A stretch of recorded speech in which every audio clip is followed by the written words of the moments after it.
नमस्कार दोस्तों, आज हम बात करेंगे मॉर्गन हाउसल की बेस्टसेलर किताब द साइकोलॉजी ऑफ मनी के बारे में। इस किताब में पैसे से जुड़े हमारे व्यवहार और मानसिकता को समझाया गया है। पैसा सिर्फ मैथ नहीं है, बल्कि साइकोलॉजी भी है। हमारे डिसीजंस, इमोशंस और बिलीव्स का पैसे से गहरा संबंध है। ये किताब हमें सिखाती है कि फाइनेंशियल सक्सेस के लिए स्मार्ट इन्वेस्टमेंट स्ट्रैटेजी से ज्यादा जरूरी है सही मानसिकता और व्यवहार। आइए इस किताब के हर चैप्टर से मिलने वाले महत्वपूर्ण लेसन्स को देखें। चैप्टर 1, कोई भी पूरी तरह क्रेजी या पूरी तरह रैशनल नहीं होता। पैसे के मामले में लोग अजीब डिसीजंस लेते हैं जो सिर्फ उनके अनुभव के हिसाब से लॉजिकल लगते हैं। हम सब अलग अलग बैकग्राउंड, एक्सपीरियंसेस और वैल्यूज से आते हैं, इसलिए हमारे फाइनेंशियल डिसीजंस भी अलग होते हैं। उदाहरण के लिए, जिन लोगों ने ग्रेट डिप्रेशन देखा, वे पैसे बचाने पर ज्यादा फोकस करते हैं। वही एक 98090S के बुल मार्केट में बड़े हुए लोग एग्रेसिव इन्वेस्टिंग में विश्वास रखते हैं। याद रखें, हर व्यक्ति के पैसे से जुड़े डिसीजंस उनके पर्सनल एक्सपीरियंसेस से प्रभावित होते हैं। किसी के फाइनेंशियल डिसीजंस को जज करने से पहले उनके पर्सपेक्टिव को समझें। चैप्टर 2, लक और स्किल का महत्व। सफलता में स्किल और लक दोनों की भूमिका होती है। हम अक्सर अपनी सफलता को स्किल से और दूसरों की सफलता को लक से जोड़ते हैं। वॉरेन बफेट के उदाहरण से समझें। उन्होंने खुद माना है कि वे अमेरिका में पैदा होने के कारण लकी थे। अगर वे अफ्रीका के किसी गरीब देश में पैदा हुए होते तो उनकी फाइनेंशियल जीनियस का कोई मतलब नहीं होता। इस चैप्टर का मुख्य संदेश है, अपनी सफलता में लक के रोल को स्वीकारें और दूसरों के स्ट्रगल्स में उनकी कमियों को ढूंढने से बचें। Chapter 3, never enough. ये चैप्टर बताता है कि इनफ का कॉन्सेप्ट क्यों इंपॉर्टेंट है।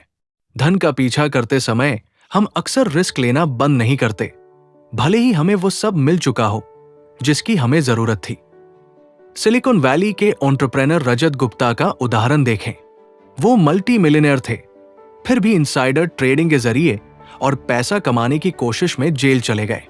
सबक, अपनी फाइनेंशियल गोल्स को डिफाइन करें और इनफ को पहचानें। जब आप अपने टारगेट्स तक पहुंच जाएं, तो अननेसेसरी रिस्क्स लेना बंद कर दें। चैप्टर 4, कंपाउंड इंटरेस्ट का जादू। यह चैप्टर इन्वेस्टिंग का सबसे पावरफुल कॉन्सेप्ट समझाता है, कंपाउंडिंग। कंपाउंड इंटरेस्ट का असली मैजिक टाइम के साथ होता है, न कि इनिशियल इन्वेस्टमेंट की अमाउंट से। वॉरेन बफेट की वेल्थ का 99% उनके 50वें बर्थडे के बाद क्रिएट हुई। ये कंपाउंडिंग का पावर दिखाता है। $1000 को 30 साल तक 10% एनुअल रिटर्न से इन्वेस्ट करें तो आपको $17,500 मिलेंगे। लेकिन अगर यही इन्वेस्टमेंट 40 साल तक चले तो रिजल्ट $45,000 होगा। सिर्फ 10 साल अधिक, लेकिन रिटर्न लगभग 3 गुना। सबक, जल्दी शुरू करें और पेशेंस रखें। कंपाउंड इंटरेस्ट धीरे धीरे काम करता है, लेकिन पावरफुल रिजल्ट्स देता है। Chapter 5, wealth versus status. पैसा कमाना और शो ऑफ करना दो अलग चीजें हैं। वेल्थ वह है जो दिखता नहीं, एसेट्स, इन्वेस्टमेंट्स, बैंक बैलेंस, जबकि स्टेटस दिखावे में आता है, एक्सपेंसिव कार्स, ब्रांडेड क्लोथ्स। उदाहरण, 2 पड़ोसी हैं। एक के पास नई लग्जरी कार है लेकिन सेविंग्स कम है। दूसरे के पास नॉर्मल कार है लेकिन सब्सटैंशियल इन्वेस्टमेंट्स है। बाहर से पहला व्यक्ति रिच दिखता है, लेकिन असली वेल्थ दूसरे के पास है। सबक, स्टेटस के लिए खर्च करने की बजाय वेल्थ बिल्ड करने पर फोकस करें। रियल वेल्थ वह है जो दिखता नहीं। चैप्टर 6, रिस्क का सही पर्सपेक्टिव। रिस्क को सिर्फ क्या होने की संभावना है के हिसाब से नहीं, बल्कि अगर ये हुआ तो क्या होगा के हिसाब से भी देखें। 2008 के फाइनेंशियल क्राइसिस का उदाहरण लें। कई बैंक्स ने शॉर्ट टर्म प्रॉफिट्स के लिए एक्सेसिव रिस्क्स लिए और परिणाम स्वरूप कंप्लीटली बैंकरप्ट हो गए। सबक, लो प्रोबेबिलिटी, हाई इंपैक्ट इवेंट्स, जिन्हें टेल रिस्क्स कहते हैं, से बचने के लिए फाइनेंशियल सेफ्टी नेट बनाएं। इमरजेंसी फंड रखें और डाइवर्सिफाइड इन्वेस्टमेंट्स करें। चैप्टर 7, वो फ्रीडम जो पैसा दे सकता है। पैसे का असली वैल्यू टाइम और फ्रीडम में हैं। अगर आपके पास इनफ मनी है तो आप अपने टाइम के साथ वो कर सकते हैं जो आपको पसंद है। उदाहरण, एक वुमन हर डे 12 घंटे काम करती है और स्ट्रेस में रहती है, हालांकि वो हाई इनकम जॉब में है। दूसरी साइड, एक व्यक्ति मॉडरेट इनकम के साथ फ्लेक्सिबल आवर्स में काम करता है और अपने फैमिली के साथ क्वालिटी टाइम बिताता है। सबक, पैसे का असली लक्ष्य स्वतंत्रता पाना होना चाहिए अपने टाइम, चॉइसेस और रिलेशनशिप्स के लिए।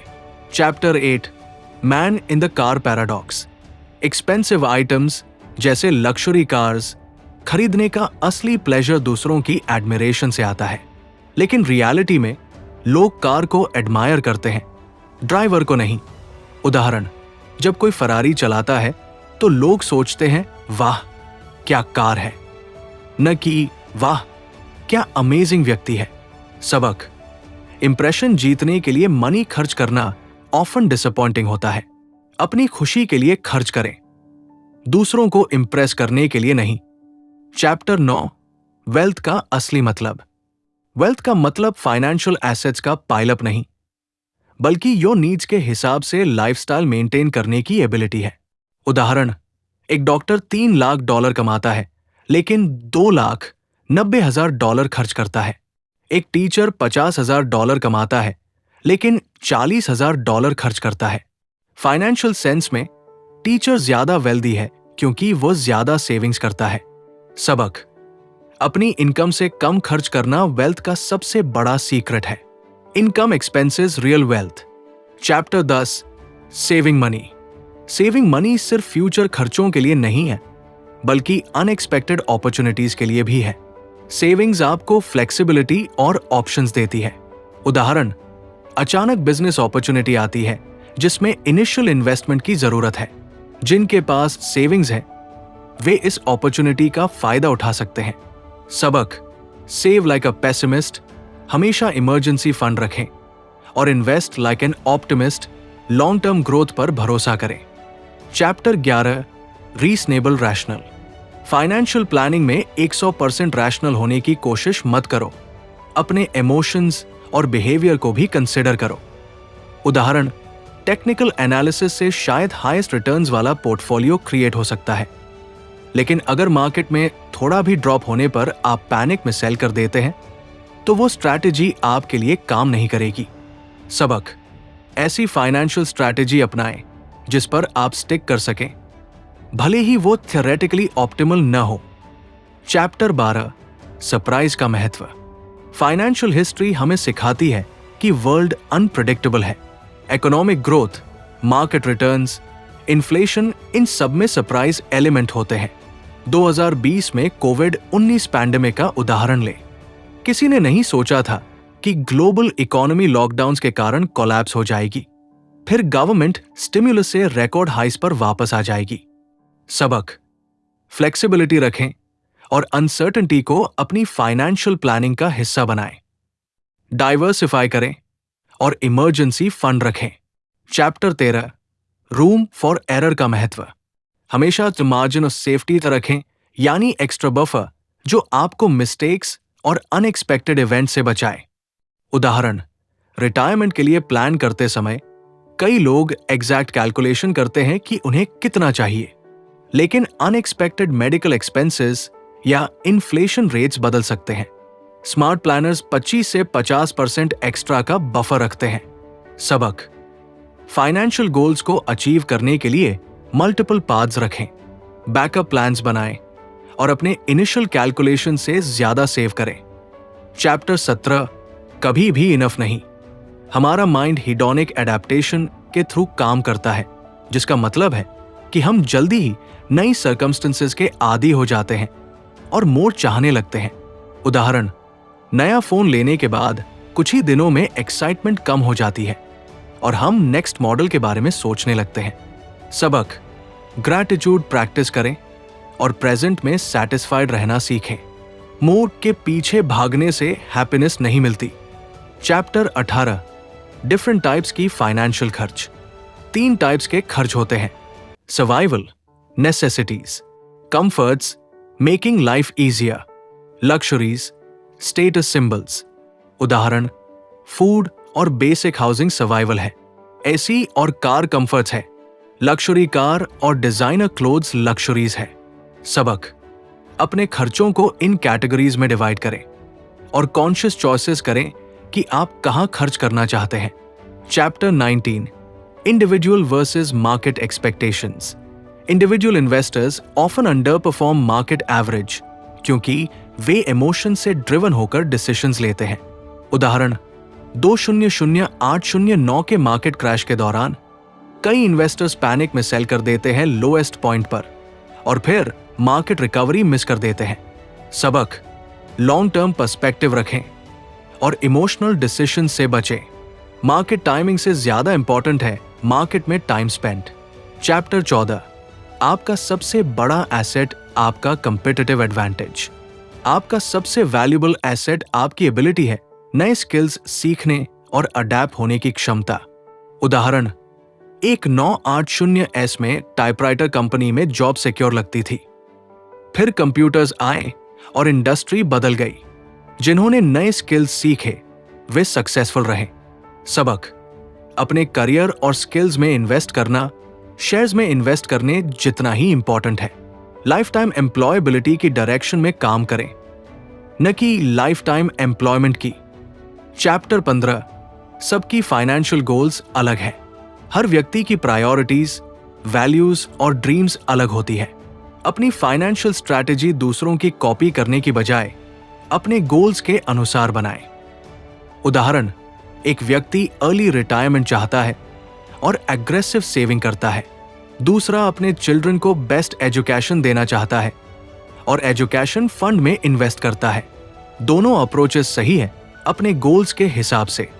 सबक: one size fits all financial advice से बचें। अपने वैल्यूज, गोल्स और लाइफस्टाइल के अनुसार फाइनेंशियल प्लान बनाएं। चैप्टर 16, मनी की शक्ति को अंडर एस्टिमेट मत करें। पैसा सिर्फ मटेरियल थिंग्स खरीदने का माध्यम नहीं है, ये कंट्रोल, फ्रीडम और ऑप्शंस देता है। उदाहरण: कई एंटरप्रेन्योर स्टार्टअप में ज्वाइन होते हैं चाहे सैलरी कम हो, क्योंकि वे फ्यूचर में पोटेंशियल वेल्थ की उम्मीद करते हैं। लेकिन वेल्थ का असली वैल्यू सैलरी में नहीं बल्कि फ्लेक्सिबिलिटी में है जो ये प्रोवाइड करता है। सबक: मनी के इमोशनल और साइकोलॉजिकल बेनिफिट्स को पहचानें। फाइनेंशियल इंडिपेंडेंस आपको चॉइसेस देती है और स्ट्रेस कम करती है। चैप्टर 20, आपकी लाइफ हिस्ट्री से आपकी रिस्क टॉलरेंस कैसे प्रभावित होती है। आपके फाइनेंशियल डिसीजंस आपके एक्सपीरियंसेस से शेप होते हैं। जिन्होंने मार्केट क्रैशेस देखे हैं वे मोर कॉन्जर्वेटिव होते हैं। उदाहरण: ग्रेट डिप्रेशन के दौरान बड़े हुए लोग ऑफन रिस्क अवर्स होते हैं और कैश में इन्वेस्टिंग को प्रेफर करते हैं, जबकि बुल मार्केट्स में बड़े हुए लोग स्टॉक्स में इन्वेस्टिंग को प्रेफर करते हैं। सबक: अपने फाइनेंशियल बियासेस को समझें और बैलेंस्ड अप्रोच अपनाएं। हिस्ट्री से सीखें लेकिन पास्ट एक्सपीरियंसेस द्वारा लिमिट न होने दें। निष्कर्ष: द साइकोलॉजी ऑफ मनी हमें सिखाती है कि फाइनेंशियल सक्सेस सिर्फ इन्वेस्टमेंट स्ट्रैटेजीज से नहीं आती बल्कि सही बिहेवियर और माइंडसेट से आती है।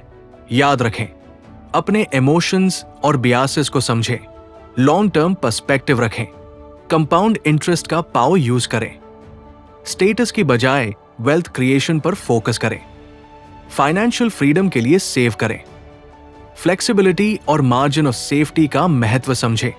सबसे इंपॉर्टेंट, पैसे से जुड़े डिसीजंस पर्सनल होते हैं। अपनी वैल्यूज और गोल्स के अनुसार प्लान बनाएं। आशा करता हूं कि ये समरी आपको अपने फाइनेंशियल जर्नी में हेल्प करेगी। धन्यवाद।